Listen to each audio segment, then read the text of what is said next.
This is a review of the movie Cube, a Canadian film by, I can't remember his first name, but I think his last name is Vitali. I'm not sure on that. But basically it was submitted to the Toronto Film Festival. It's from 97, and judging by the actual subject matter of the film, I'm going to guess that it's what inspired the sausage, at least to some degree. The Cube opens with basically a man who is in a cube, and it's kind of a science fiction-y setting. It looks like there's wires and cords and all that under these panels. And he opens up like 3 different sliding doors. There's these little sliding vault doors on every surface in the cube. So there's 6, ceiling, floor, and walls. He finally picks one to go through, goes through it, and gets chopped into cubes. Then we cut immediately to 6 different people who get together, or 7. It's a group, and they end up kind of like, they've already kind of figured out there are traps in some of the rooms and some of them aren't.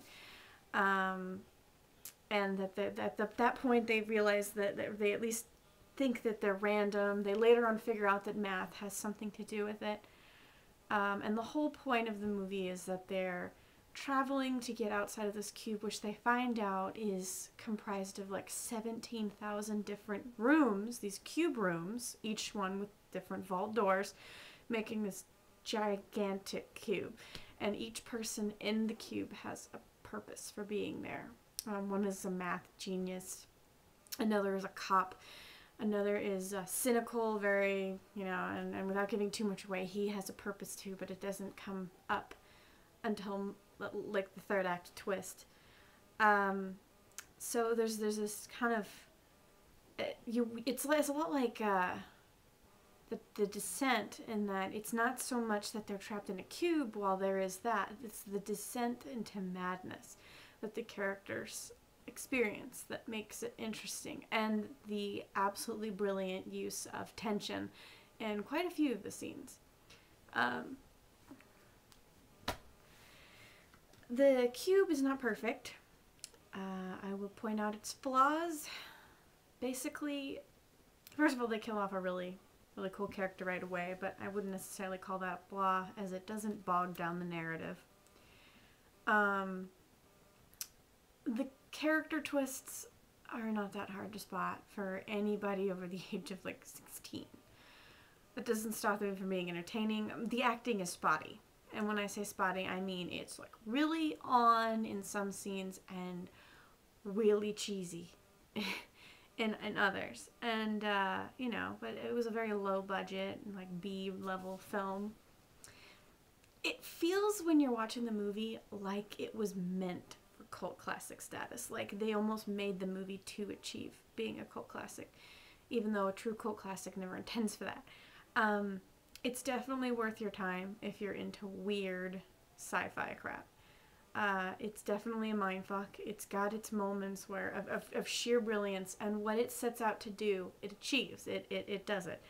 The cube itself is such an interesting character, and the way they never explain why it's there or what it does, and don't point to the sequel or the prequel. I don't care. I'm counting the cube. That makes it even more mysterious. And they do, despite the fact that there's some clumsy writing in places, they do a great job of portraying the psychological pratfalls of these characters, how, different characters experience different things, and to me, that's brilliant. I'm a huge character fanatic, much less than I'm a plot fanatic. And when I say plot, I mean like plot-driven stories. I prefer character-driven stories. And that's definitely what the cube is. It's pretty much, you're not watching the cube, even though you are, so much as you are watching the characters fight with each other over these things. And some of the tense scenes are worth it. And it's not like it's an expensive movie. I got it for $5. It's definitely one of those movies that is great for those nights when you're sitting with your friends and they're like, I don't know what I want to watch. and you go, do you want to see something that'll give you a mind fuck? Let's watch The Cube. That is what it's really great for. Recommended addition to any sci-fi fan, any puzzle fan. If you're a big fan of the Saw series, you'll love this little ditty. And if you're a big fan of psychological horror or psychological thrillers, you'll love this too. While there is gore, it's not over the top. Really where it plays is in the tense moments. There's no jump out scares. And it doesn't get under your skin in a horrific kind of way so much as a, oh my god, I would never want to be trapped in this cube. So it can be psychological in that method. But the main thriller about this is each room. It's a brand new experience, because even if you and the characters are sure there isn't a trap, part of you is going, no, there's got to be something. I will say that the ending, there's one part of the ending that I really didn't like, and I can't really talk about it without giving it away. However, even if I didn't ultimately like one of the things that they did in the ending, the way it actually finally ended in the last minute, I did think was a very bittersweet conclusion. It's not how I would have done things, but at the same time, you know, it's not a terrible ending. Some people will purport that it ruined a brilliant film. I will say this, I wouldn't go so far as to call Cube a brilliant film. I will call it a film with moments of brilliance, heavily entertaining, great for stormy days with friends.